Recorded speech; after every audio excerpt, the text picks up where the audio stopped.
দুষ্টু মিঠুকে চান করিয়েছো? বাবা চান করিয়েছে? বাহ, দেখো বিট্টুর গাটা কেমন ভিজে গেছে। তুমি যেমন চান করলে তোমার গা ভিজে যায়, দেখো কিছু ভয় নেই। দুষ্টু ওকে চান করিয়েছে বলে ওই জন্য। কি ভয় পাচ্ছ কেন? না, ওইটা ওর গায়েতে জল, ওই জন্য ভিজে গেছে বলে ওর গাটা এরকম লাগছে। আবার শুকনো হয়ে গেলে ওর গাটা রোদের মধ্যে, তখন ও আবার আগের মতো হয়ে যাবে, বুঝছো? হ্যাঁ মা, এইটা, হ্যাঁ এইটা দিয়ে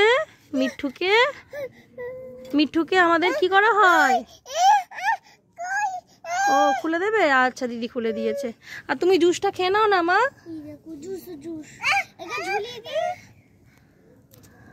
ও করবে। ও দুষ্টু, তুমি মিঠুকে খেতে দিয়েছো? কি খেতে দিয়েছো মা? ও কি খাচ্ছে? ছোলা, তাই তো? ভাত খাচ্ছে? ভাত দাওনি তো এখনো। ও মিঠু,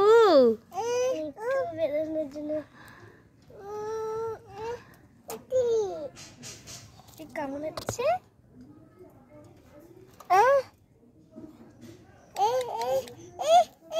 মিঠু এখন খেলায় ব্যস্ত থাক, ওকে বিরক্ত করতে হবে না। এসো দুষ্টু, তোমাকে আমি জুসটা খাইয়ে দিয়ে এসো।